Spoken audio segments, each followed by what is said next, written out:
What crazy and weird stories do you need to tell? Episode 13. I think that many years ago, 1972 I think, I was on the NYC elevated subway line that was then called the number 7. The train stopped at a station and didn't leave. They eventually sent us down to street level as service was suspended. A street ran under the elevated train. A car crashed into one of the supporting steel beams. On the windshield there was a head. Just a head. Someone had been run over by a train, his or her head fell down under the tracks, landed on the windshield of a passing car, which made the driver lose control. It's not the sort of thing that you ever forget. The life story of my great-grandfather, who was essentially a smarter, real-life Forrest Gump. When he was young he had a professional career in boxing. I mean, professional. He was authentic, punching meat kind of guy, because he grew up dirt poor. He then went on to essentially somehow jumpstart and pioneer his own factory in the dead middle of the Great Depression. A couple of years later, enters military. Quite literally storms Normandy. Survives. And then following this, there is too many crazy stories about him to tell. But my favorite, he was best man at I believe his brother's wedding, I can't say with certainty that's who it was, and decided it would be a good idea to steal a car for when the wedding was over so he could chauffeur the bride and groom out of there in a classic fairy tale, honeymoon ending. All goes well. He steals a nice white car, and the chauffeuring is a success. Until word gets around who he stole this car from unwittingly, a legitimate mafia don of a huge, organized crime family. Wish I knew the family.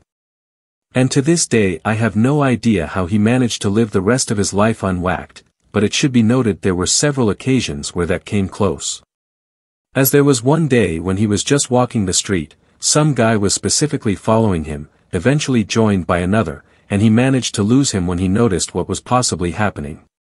He was pretty confident for the rest of his life that he would have been toast had he stuck around. That's it.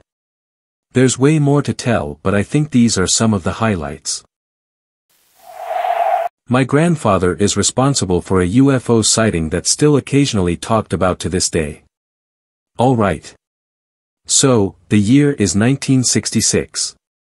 My grandpa is a somewhat known prankster whose legacy also includes growing a marijuana plant in his office to see how long it would take his boss to notice. About 2 months is the answer, and much more. So, naturally, when his friend offers him a glass of scotch if he can get on the radio, the newspaper, or the police blotter, he happily accepts, and begins scheming. Some nights later, he rows out to the middle of Pompton Lake, with a device he describes as a weather balloon, some styrofoam for shape, and a fancy flashlight that could strobe and change colors on a rope attached to it, to illuminate the balloon and cast a beam down to the ground. He anchors it with a rock, and calls it good enough, and goes to bring his boat ashore and hide in some bushes while the friend that made the bet goes house to house asking people if they know what the thing over the lake is, as there was a lakefront neighborhood. Sure enough, someone calls the police officers, and 6 cars come down to the shore to check this thing out. Some officers find my grandpa, who swears he was just watching it like everyone else, but a police sergeant friend he had who was on the scene called his underscore and just asked how to get it out of the lake, all the while the radio chatter's going absolutely nuts. He specifically recalls someone saying, "Get it quick, ITS charging up ITS power beam to leave." So, the police row out, and cut it loose, and he thinks that's that. He's on the news, the police blotter, and the radio talking about it for weeks, as it isn't common knowledge that he's behind this.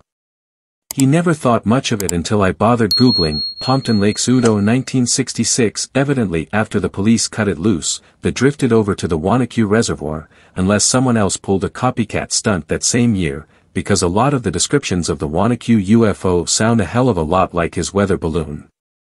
People have been investigating the Wanacue UFO sighting at least as recently as 2017, all because of a prank my grandpa pulled for a glass of scotch. Ran with a rough crowd as a kid. We were the younger brothers of the rougher guys, so we just hung out together. We were out roaming the streets and got chased by a group of guys that were fighting back and forth with our older brothers. We got back and told the older guys what happened, and they went to a park nearby and got into a fight with them. Afterwards we were all at the main house telling fight stories when we heard something up the street. The group had called friends to come storm the house we were all in. It was complete chaos. They were smashing down the back gate and we were all trying to hold it shut. Eventually they broke a different part of the fence and stormed into the backyard filled with people fighting. A couple of them had poles and a chunk of brick of a rope like a flail. My friend got smacked right in the forehead with it and I took him to the bathroom to put pressure on it. Once he was okay, I went back out to see what was happening, only to watch one of the older guys that actually lived in the house grab a small hatchet, run at the biggest guy, and smack him right in the head with the blunt side of it. By then police were rocking up and people were running and jumping fences. The guy that got hit with the hatchet was still trying to fight despite being drenched in blood. Paramedics locked him up and it took about 4 of them to hold him still so they could get him into the ambulance. We took some friends to the hospital and the guys we were fighting for were there, so we squashed the beef because we realized how much damage had been done over nothing.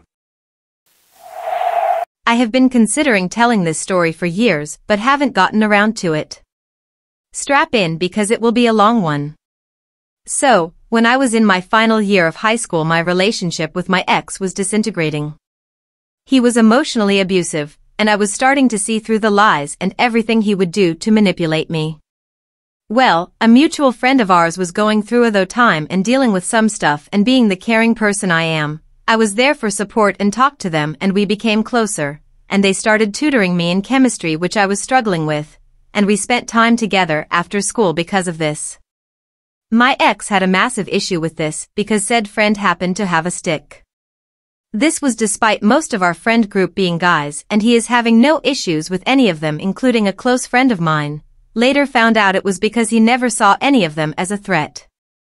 So, I told him about the first friend's issues. Minimal info with friends, consent. I'm not one to tell personal stuff that's not wanted to be told. Well, my ex didn't like this and said he should go to someone else for help. I didn't like this and didn't like him telling me who I can and can't be friends with, and I also understood what this guy was going through due to my own mental health problems and was more than happy to help and provide support. Well, my ex never believes in mental health and was convinced that this guy was doing it for attention, and that's all mental health problems are. This view came directly from his mom. So, this issue goes on and my ex and I grow further and further apart, and I begin to think about dumping him. Then he starts getting health issues and tells me he's falling asleep randomly and feeling unwell and is getting tests. He then says it may be cancer.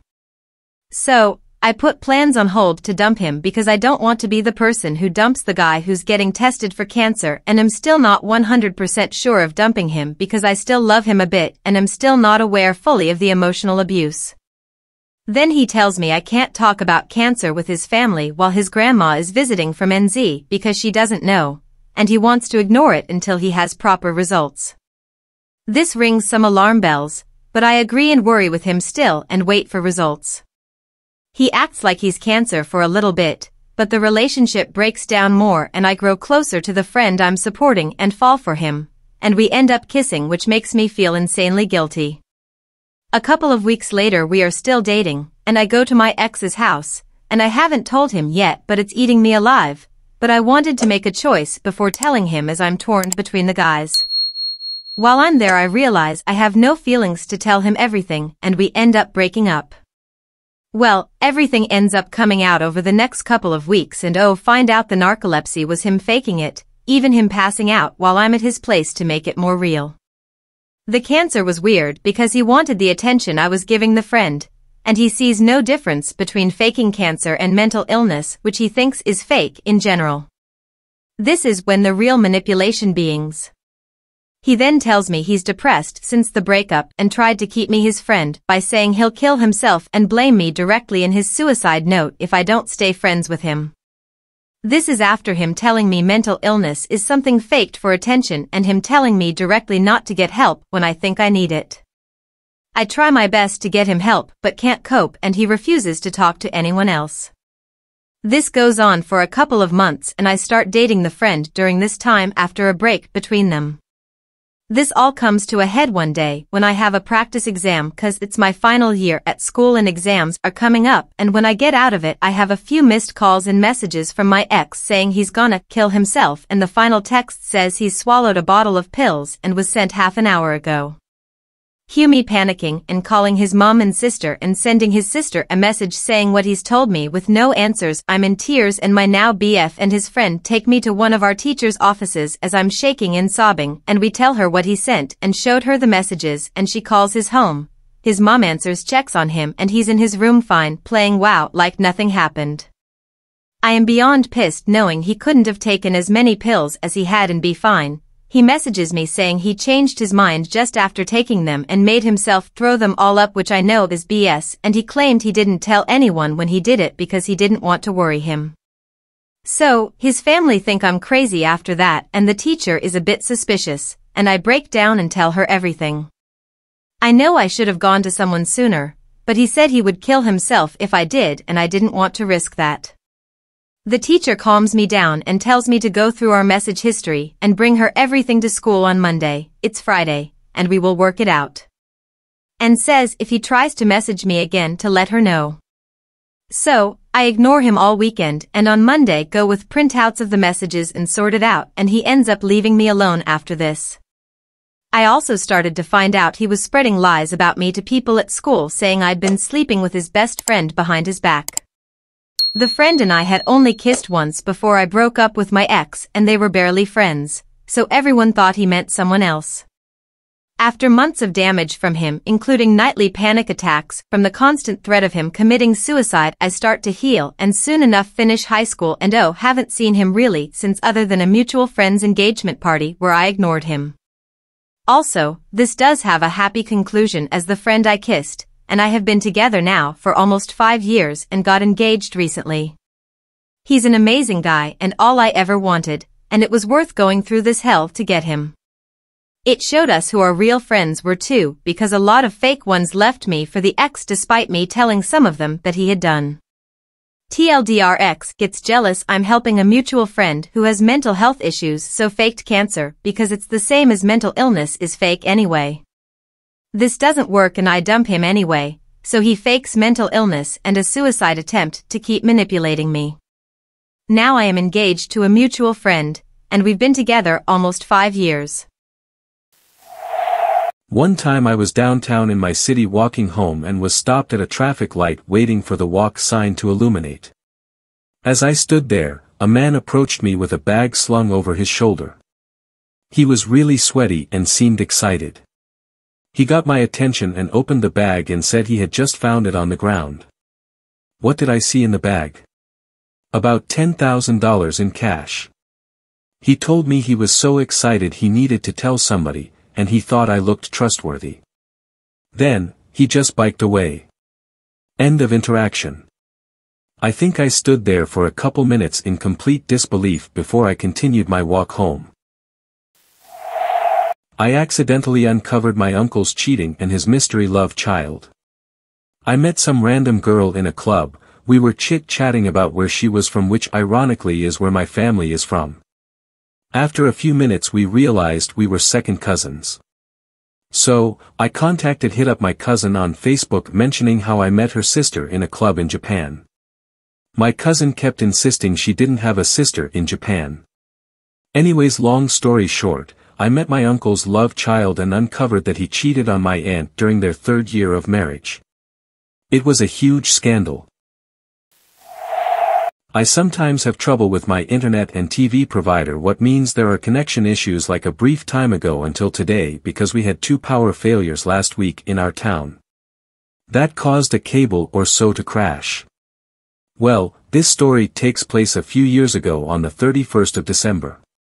A technician was doing something at the Vermold, do not know the English term of it, for our house since it seemed to be the cause for that problem. I think it was my TV at the time, am not really sure. So, I followed that man because I was curious and wanted to chat a bit with him. Then I noticed my didn't notice first, neighbor standing at the top of the stairs to the basement. I live in a house with 4 apartments at every entrance. I thought he wanted to go down to mind his own business and I was blocking the way, so I stepped away from the stairs. Mistake. That face came down and asked what's going on. The technician told me there was something broken. Noi kajupit, get zur Holly. Nothing broken, go to hell as Russian as he could, that's why I added some letters. Then he turned to me and said, it's shower, Ian's Tage's wrist du met dem Leben befallen, du misreport. I sweat someday you'll pay with your life you freak.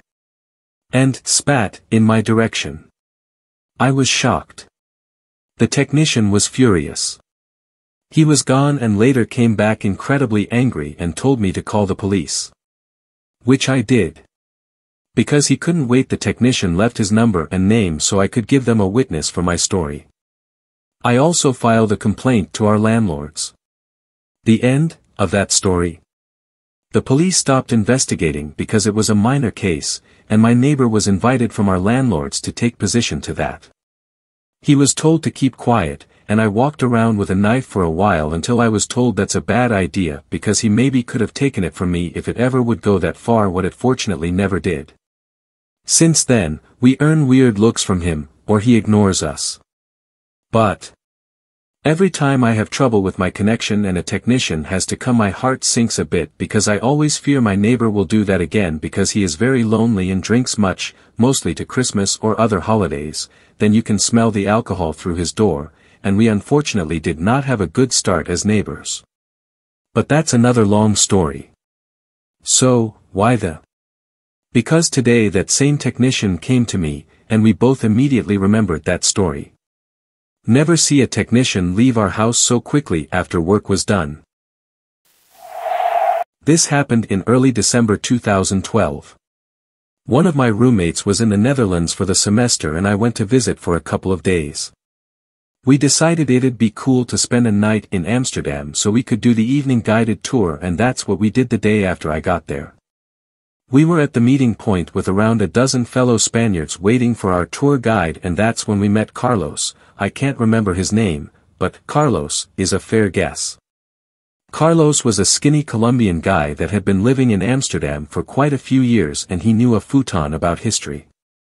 Super cool man, extremely informative and entertaining tour until some random guy, who was walking around 20 meters in front of us, took off his shirt and started running in the opposite direction and screaming down the street, past our group and bumping into people until we lost sight of him.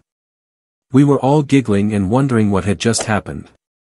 A bad trip, I guess. But Carlos didn't look amused.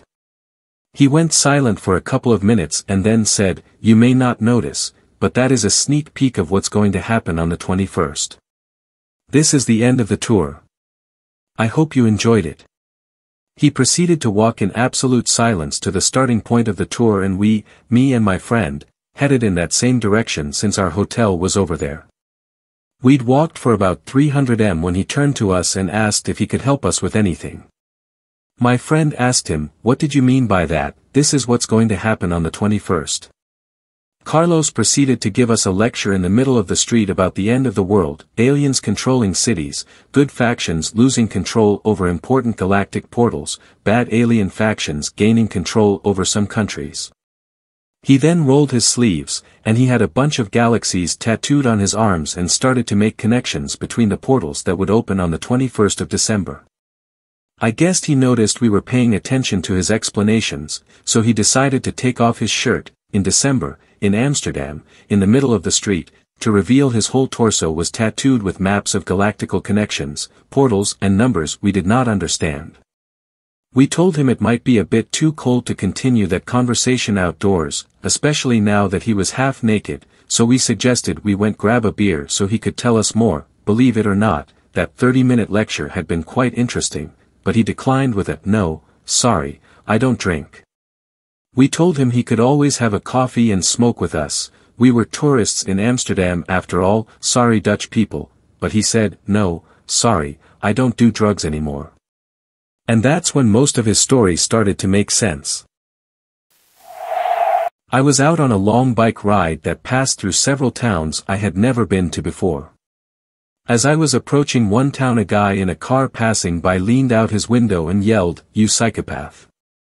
I was a little surprised by that and just laughed it off. A few minutes later I see the guy coming back and again he yells out the window, "You psychopath." Now, I'm starting to get a little concerned like the guy might have some kind of mental problem. Around 10 minutes later he came by again, slowly this time, and yelled out the same thing. Now, I've gone from concerned to pretty angry and get off my bike in case the guy wants to stop and talk about it. But no, he just keeps on going. I'm truly puzzled now and get back on the bike and continue riding. As I approach the center of town I see a sign on the side of the road showing a picture of a bicycle and, underneath that, the words, "Use cycle path." My cousin told a crazy-ass story about being robbed once back in 1999, I think about it often. My cousin Stu, not his real name, is kind of a Midwestern cowboy, he rides horses, trains dogs, and he has a lot of guns. Anyway, Stu was on vacation with his fiancée for a week and he got a call from his friend Jim.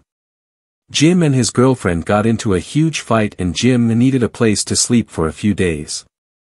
Stu was like, "Yeah homie, go crash at my place until you guys patch things up, we won't be home until Saturday." That very night, around 3 a.m., Jim was sleeping on Stu's bed with the bedroom door open and he heard voices. He sat up straight in the bed and, since he's also a cowboy and sleeps with his gun, he reached for his gun and pointed it at the doorway. I don't believe he had a cell phone to call the police and he had no intention of firing any shots but was aware that his life was in danger. He said he watched hooded men make several trips through the hallway with Stu's possessions, but none of them saw him in the bedroom. At one point, a man was carrying a load of Stu's handguns in his sweatshirt and stopped right in front of the bedroom doorway. He started to stare into the bedroom, yelled, "Oh no." Then the burglar tried grabbing one of the guns but ended up dropping them all on the floor and then Jim shot him dead. The rest of the burglars broke out of the house screaming and then took off in a pickup truck, they had no idea someone else was in the house. The county sheriff caught the burglars within an hour. It turned out that one of Stu's friends had planned the robbery since he knew the house would be empty and the guy who got blown away was a 17-year-old boy who basically went along for the ride. Coming in late on this one. But I have limited memory of this, but we obviously scared my parents for life during this incident. This was back in '95, at the time was 2 years old and brother was 6 years old, and we were traveling to New York for my uncle's wedding.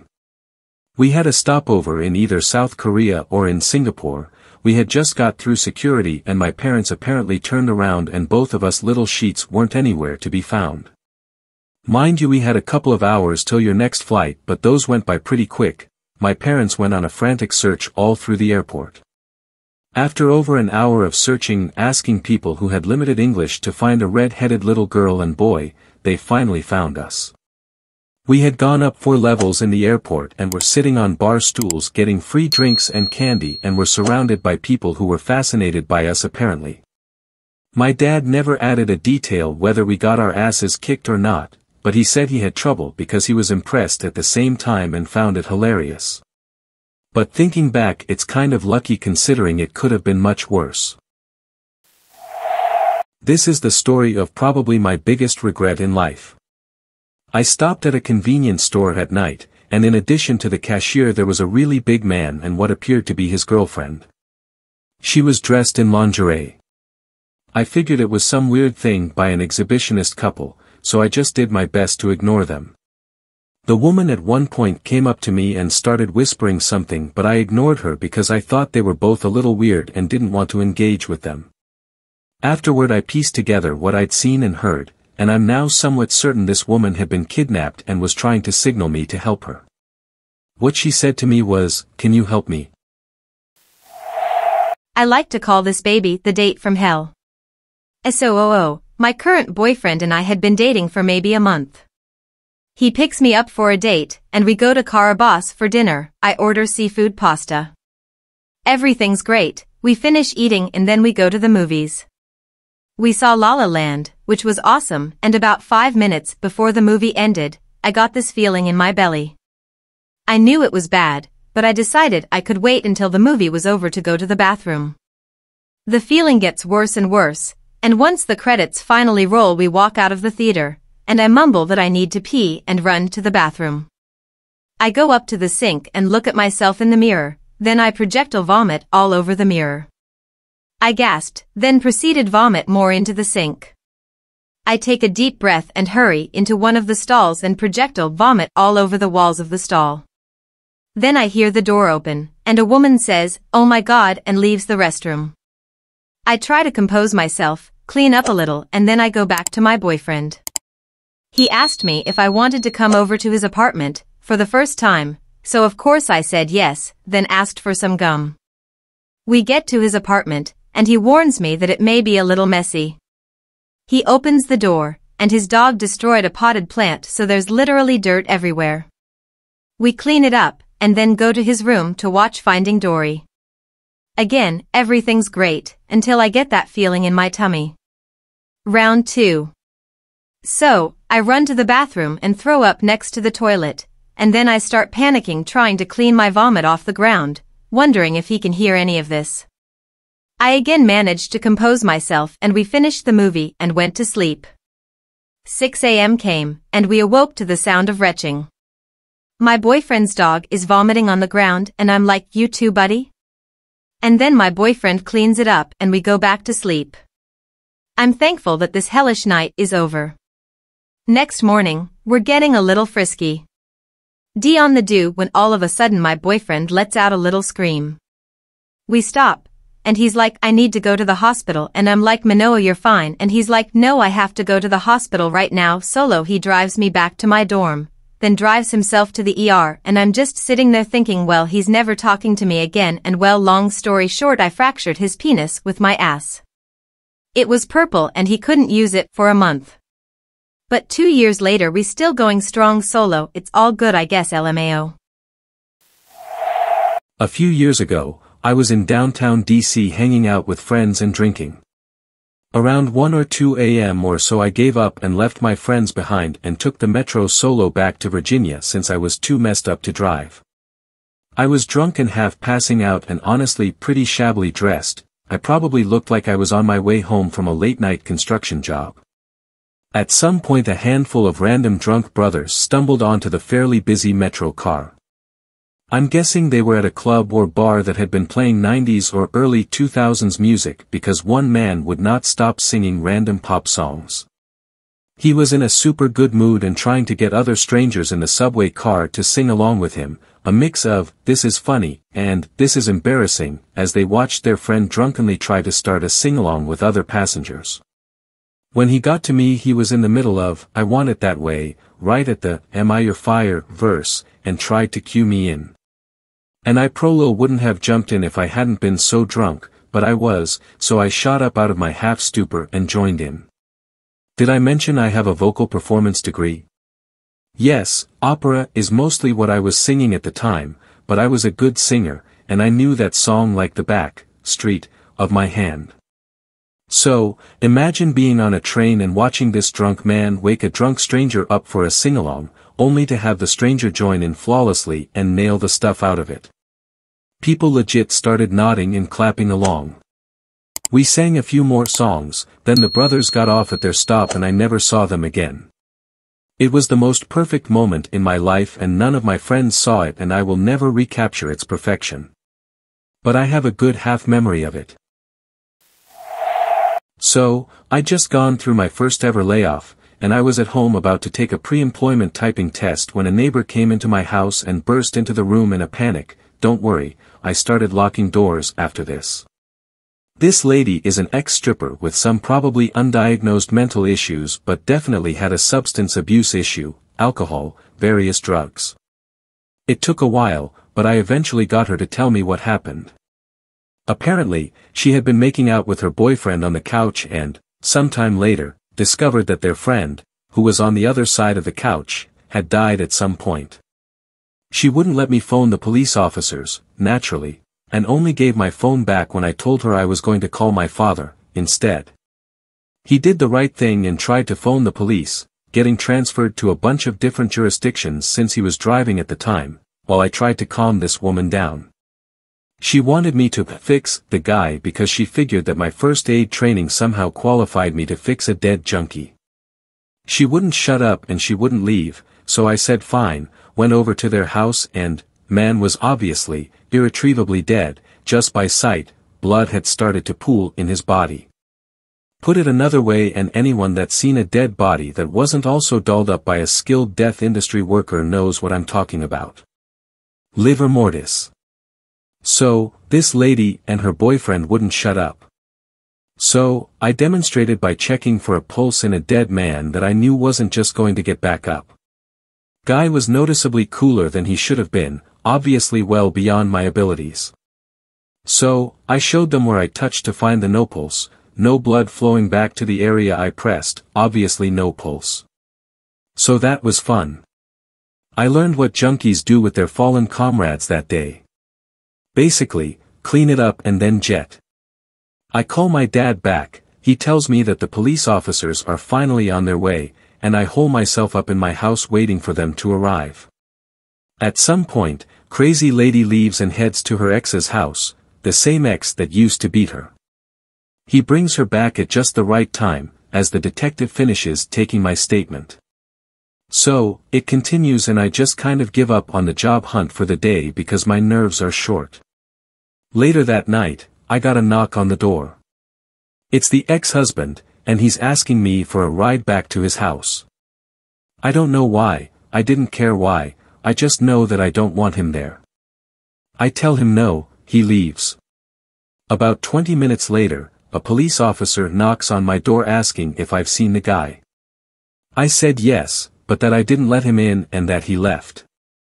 About 20 minutes after that, the ex knocks on my door again, and when I crack the door to tell him to GTFO, he barges in and walks past me. Again, I was a lot younger and more naive, tells me that, if anyone asks, I'm not here, and plunks himself down on the stairs out of view of the front door. I noticed that he had blood on his hands. So yay, free adrenaline high. Eventually, the police officer comes back and asks if I've seen him. Because the guy's hiding just out of view, I make sure the guy can't see me, tell the police officer, nope, haven't seen him, and vigorously nod my head that he's here. Thankfully, police officer understands and asks me to come outside. The guy comes out. I found out later that the ex came back to beat it out of this girl's current beau. I call a friend to come get me out of the neighborhood, and when I'm safe in the car I come down off the adrenaline high and crash it out. That's now in my personal history as the dead guy incident. Competing for the party stories with the story of the one-eyed pregnant crack hoe. Atlanta is a hell of a place sometimes. This past weekend my boyfriend and I attended a cigar event at a local lounge. There were probably 30 to 40 people attending. They had an owner of a cigar brand their rolling cigars, and they had a couple of them up for prizes along with some t-shirts. With every $10 you spent you'd get a raffle ticket, and if you bought 3 you got a hand-rolled cigar from that night free. We only bought 3 because we like to budget ourselves. It turns out, we got 3 raffle tickets for our purchase. We got there pretty late because we had been running errands and didn't get a chance to eat anything, but they had some food available, so we grabbed a plate. Next thing you know it's time for the raffle. They call a number, and my boyfriend is eating and goes, "It's not ours, we had previously attended an event and won nothing, so he always thinks we're going to lose now." I glance over at the numbers on the tickets to make sure, because I always do, and it's ours. We won 2 hand-rolled cigars and a t-shirt. They called about 2 to 3 more before they're calling the last number, and the guy goes, "Anyone?" Going once, going twice, while I glance over at our remaining 2 tickets again and realize we just won again, so I yell, "Wait. That's us again." So, we won another 2 cigars and another shirt. The guys at the shop were giving us stuff about winning twice and getting there late, lol. Apart from that, since we arrived late, the cigar blender had stopped rolling cigars already. I know because I asked and we were looking forward to it, but the wins made up for it since we still got 4 of his handmade cigars. About 20 minutes later some guy and his wife show up and start talking to him, and he decides he's going to roll another cigar to show him, so we get up and watch. It was cool and I got to record it. The one he rolled was for the guy. He may have been good friends with the owner of the cigar shop. Immediately after handing him the cigar, he points at my boyfriend and says, "I'm going to make you one, too." So that was cool. We left with 5 extra cigars that night.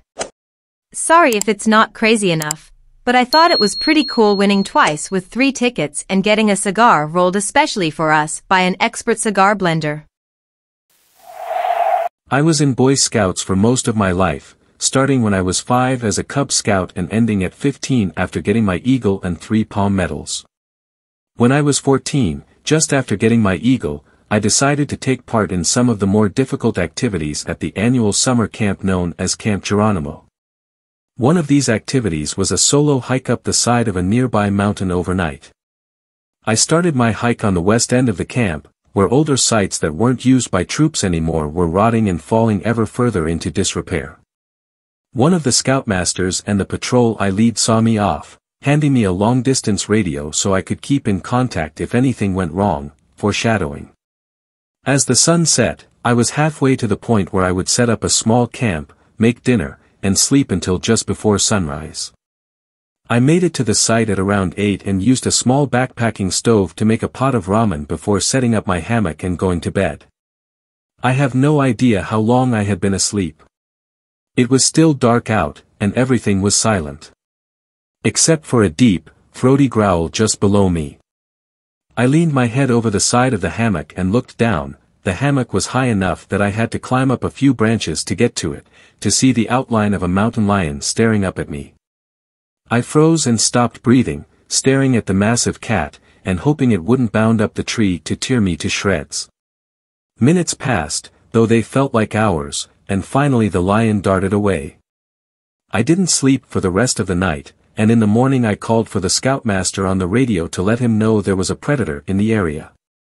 His words to me were strange. I had only heard about black bears near camp this month.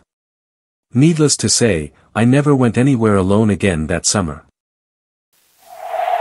I was 19, had just dropped out of community college and was working at Target in Orange County, CA while living at home.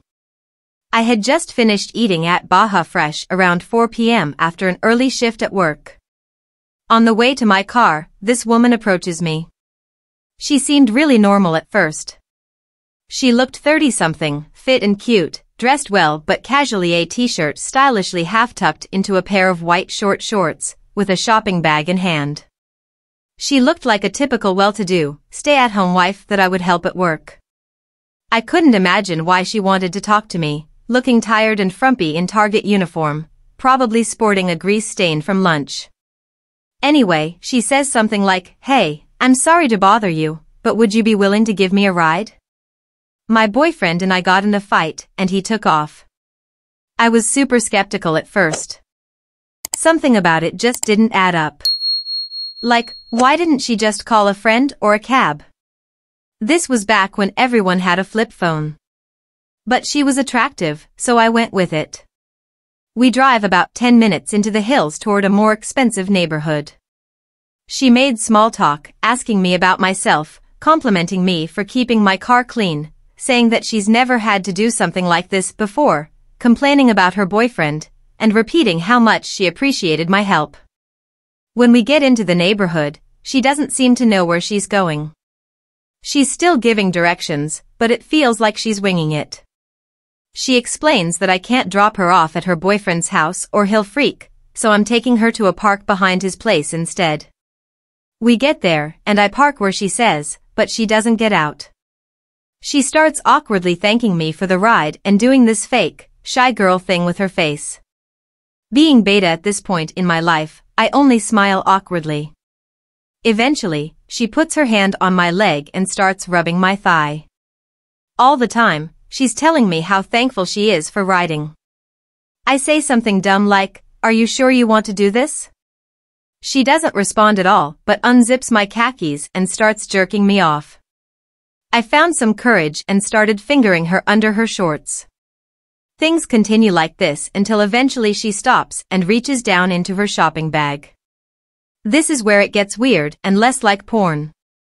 Her shopping bag doesn't have any new clothes inside, just a collection of basics like a purse, except she's living out of it. I see deodorant, scattered tampons, a couple makeup items, wipes, what looks like a dirty towel. So now I'm convinced that she's a crazy homeless person, and she's trying to find her favorite knife, so she can gut me like a fish and dump my body in this park. No surprise, my boner is unaffected. Instead, she pulls out a condom and starts opening it with her teeth, a big smile on her face. She tries to put it on me, but I panic and start humming and hawing. After a few seconds of trying to calm me down, she says, "Oh honey, it's okay," and puts the condom away. She goes back to jerking me off and asks, "Are you scared?" I say, "No, I'm fine." Total lie. She keeps jerking and asks, "Does that feel good?" I say, "Yeah," and she responds with, "How about this," and starts blowing me. You can probably finish the story from here. I come after like 30 seconds, she kisses my cheek, thanks me for the ride, climbs out of the car and proceeds to disappear into the trees toward a cul-de-sac. I still wonder about her sometimes, what her real story was, how she survived, what she's doing now. Still get a big smile on my face when I think of her. I worked in the athletic department of my small college for $$ in college. My specific job was basically just to do whatever the receptionist needed and to occasionally cover the desk and answer calls. One of these rare times answering calls, I got a call from an unfamiliar zip code. The person asked for our athletic director, and I informed him he was not available. They were having a department-wide meeting. The man emphasized his name, and I calmly and politely repeated the director wasn't available and I'd give him the message. I had the man repeat his name and wrote down his number. When the meeting was over, I handed the athletic director his message and he looked alarmed. Turns out the man was the current Speaker of the House, Dennis Hastert, who was old friends with the athletic director. Stupid college kid that I was had no idea who he was and just took a message. It wasn't even his assistant, it was actually him. The director ended up thinking it was hilarious that such an important man was told no by some temporary receptionist. So, this happened last night.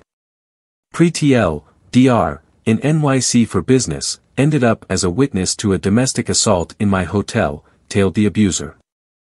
I'm staying at a nice, unnamed hotel in NYC for work right now. Last night, I woke up to the sound of yelling, thought it was some dudes out partying or something, started to go back to sleep and realized it's not guys partying, it's two people arguing. I clearly hear a male voice say something like, "I'm going to beat it out you," followed by slapping sounds and a woman crying. I pop right up and run outside my room to see where it's coming from, ID the room, run back, call the front desk to send the police, and run back outside to the room so I can start recording what I'm hearing on my phone. As I'm recording what is clearly an assault in progress, I've got a whole host of thoughts and emotions running through my mind. Do I try to stop this right now and go inside? Do I grab something to hit this guy the second he opens the door? How can I stop this? I decided that as hard as it is to listen to this, collecting this evidence is the best thing I can do, and I just have to hope she can hold on. About then, a hotel employee shows up, all of 5 feet 2 inches, 140 pounds, not exactly the reinforcements I was hoping for. We posted up outside the door long enough for him to confirm what I'm hearing and run downstairs to grab security. Within a minute, I heard the sound of my room phone ringing from down the hall. It's the front desk. The employee on the phone let me know that they've contacted the room and told them to keep the noise down. You read that right. They didn't call the police. They didn't send for help. They called the abuser to tell him they've received complaints, and he needs to keep the noise down. I reply with something like, "Are you kidding me? There's a woman being beaten right now. Send the police now, or I will." The hotel employee informed me it was their company policy to call the room before sending security. On a second complaint they can send security, on a third complaint they can send police. So, I called the police. At that point it's pretty clear the abuser knows someone's called them in and I can hear them packing up. I get back behind my room door where I have a clear view of the elevators. I seen both the abuser and woman wearing large parkas exit the room, walk past the elevators, and take the stairs. We're on the 33rd floor, so it's going to take them a while to get downstairs, so I head to the elevator to beat them to the lobby, so I can at least slow them down until the police officers get there.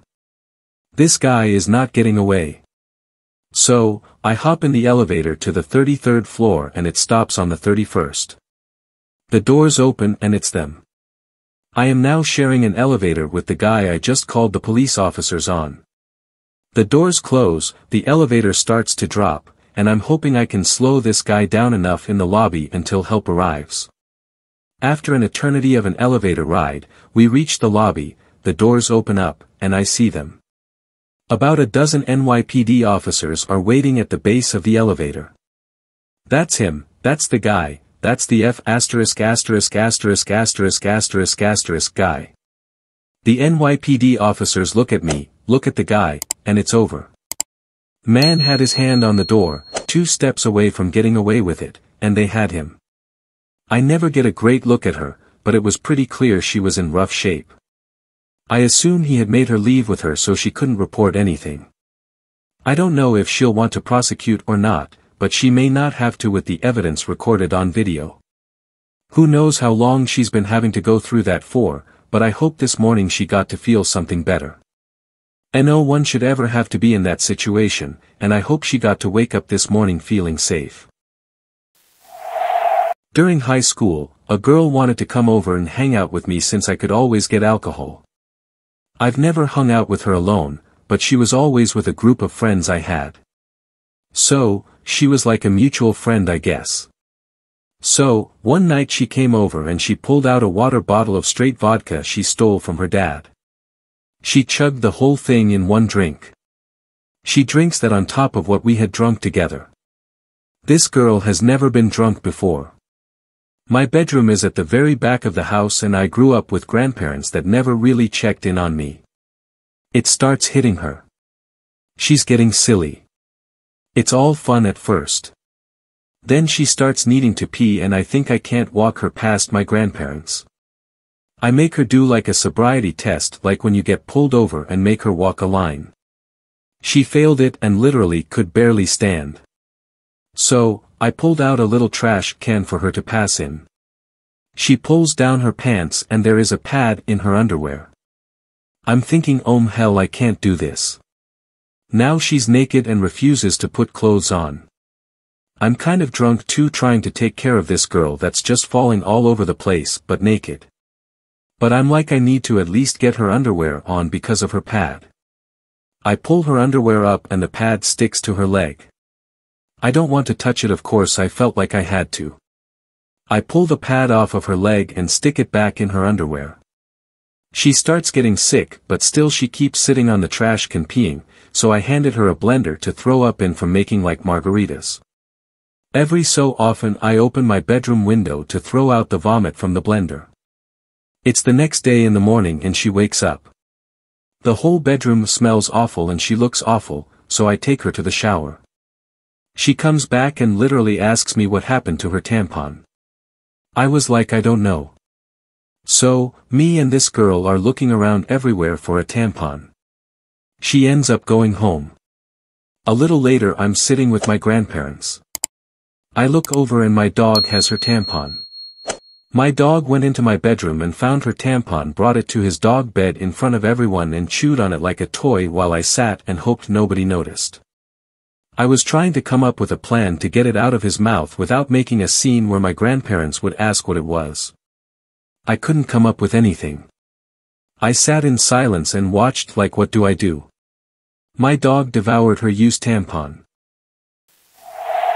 In the mid-'80s, when I was in 4th grade, we were preparing to take one of those old Scantron tests where you'd fill in the answer circle with your number 2 pencil. We each had several pencils so that we could make it through the test with tip breaks and whatnot, without getting up to sharpen them. One of my pencils was about 3 inches long, and when it dulled, I gave it a toss over my shoulder. I was in the last seat in the row, so the only thing behind me was a row of Apple IV computers and the wall. I continue with my test, and once I've finished, I go looking for my tossed pencil. Can't find it anywhere. Soon enough I've caught the attention of the teacher, and she wants to know what's up, so I tell her about tossing the pencil over my shoulder. The pencil has vanished. Even with the teacher eventually helping me, we can't find the thing anywhere. Until we did find it. I don't know why, but I looked in the slot where you'd insert a 5-inch floppy disk and there it was. The girl who was sitting beside me for the test jumps up then and tells the teacher that I shoved the pencil in there, which is a much more believable version of events that could have ended with a pencil stuck inside a disk drive, and I was screwed. It wasn't true, but which version of the story would you believe? My teacher was beside herself with anger. She took me out in the hallway with paddle in hand and was threatening me so that I'd crack and admit to shoving the pencil in the drive, but I never did. They had my parents come in, they set up books from the library with the same gap measured in them and had me trying to make the shot again, and of course it never worked out. I think the girl probably shoved the pencil in there. I don't really believe that I made that shot either. It would have had to have been the perfect series of events. I just don't know why it was either I was lying, or I made the shot of a lifetime, not that it might have been she who was to blame. Anyway, they couldn't prove that I did anything, so I avoided any kind of trouble. They wanted to charge my parents for replacing the drive, or repairing it, but I think they were able to just extract the pencil, and everything was fine. That story still comes up in my family, and every time it does, my mom expects me to finally say fine, I did it. It's not going to happen though. I don't know for sure what happened that day, but it was the weirdest day I ever lived through, and I got it out of the way early. Breaking into my own house to steal back my possessions while my brother played Jesus in a play. My mom and I had been fighting a ton earlier in my senior year of high school. Eventually it all came down to me getting my wisdom teeth removed while on my dad's weekend, since she'd schedule an appointment and cancel over and over, I think because she'd wanted my dad to pay for more than half or some stupid stuff. So, I get my teeth removed, she goes nuts and calls me every name under the sun and kicks me out of the house for the umpteenth time that year. I'm just done with that at that point and move into my dad's house about an hour and a half away. She and my stepdad promise I can come back at some point and get my things. So I go back to her place, try, and get some of my things, and she literally traps me in the house to the point where I have to fake her out and run out the garage door. With that being said, I've got everything I own still there minus my laptop and a few articles of clothing. So, I say hate that noise and decide that I'm going to go back and take it back when they're not around. My friend and I decided on a day where all of my family members are all at a performance for Godspell that my brother is in. That way, my meddling ass mom's side of the family is busy, mom and stepdad are busy, and more importantly, my dad and his fiancée are both in attendance as well so as not to be implicated in what I'm up to. I drove to my friend's house to pick her up. The garage door opens to reveal her standing Gordon Freeman style with a crowbar and a devious look on her face. We drive off. Halfway through downtown on the highway, she notices I've got my brother's airsoft rifle in the car and starts waving it out the window, which I promptly tell her to knock off, but she's as excited as anyone would be for a heist. We get down to my mom's place just as they all leave to go to my brother's performance. There's a house just behind mom's house that is under construction still, so I drop my friend off and I drive around for a minute with her scoping the place out, both on our cell phones like walkie-talkies. She confirms no one is around, neighbors are all doing their own terrible act. I drive into the driveway and park like I'm supposed to be there, and my friend goes in through the window in the basement that my brother and I had previously broken the latch to. She lets me in, and I just play to the neighbors like I'm not doing anything out of the norm. We spent an hour cleaning the place out of my things, loading up my car to the brim. My dad messages me when the play is over, and she and I book it thinking we're in the clear. But in the back of my mind, I'm quite sure it's not over.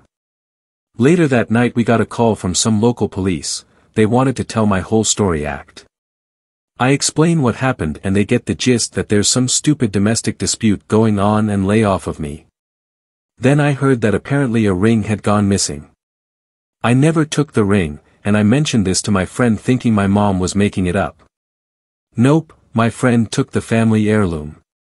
This makes sense considering the last time we hung out, she stole a lesbian pride keychain from Spencer's in the mall.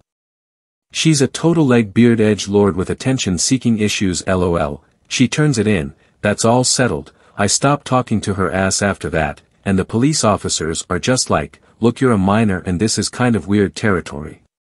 If they've forbidden you from entering the house, just don't go back, okay? In the end, got to feel like a weird and got my things, and power, back, lost a toxic friend, and my brother got to be my own personal savior. So that's how I pulled off the greatest heist of my truly short career. So one day back in 2005 I was called to go to a construction site in order to fix a hydraulic hose on the bucket of a Liebert 962, huge excavator. When I got there the arm and bucket were positioned in the hole it was digging, a good 12 feet deep, so I jumped in the hole and fixed the machine and all was good. The operator then started up the machine and drew the arm out of the hole and started doing his checks, at which point the other machine, a Cat BL 300 excavator, half the size of the Liebert, was started up and the operator then proceeded to fill in the hole. I was still in the hole. 3 buckets of half-inch clear stone, roadside gravel, about a half-ton each, were piled on me before the guy was dragged out of the machine. Turn out he'd been drinking all day on the job. Woke up in the hospital high as a kite. I remember that day vividly. The nurses and everyone around me had such looks of concern on their face. Turns out the only reason I survived is I was wearing a hard hat, and due to myself always having a good posture the force of the stone dropping on me was directed down through my spinal column instead of snapping me in half like a twig if I were to have been slouching or even slightly bent over. Who would have thought my mother telling me to pull up my pants and stand up straight would save my life one day? In the end I lost 4 centimeters in height, spent 27 months in an electric wheelchair and a couple of years teaching myself to walk again, not to mention my whole life was turned upside down. Although I guess I did get a kind of consolation in the end in the form of a legal registered medical cannabis garden. Anyways, that's my story. Thanks for watching. Please comment, like, share and subscribe. The Internet Surfer on YouTube for more horror and scary stories.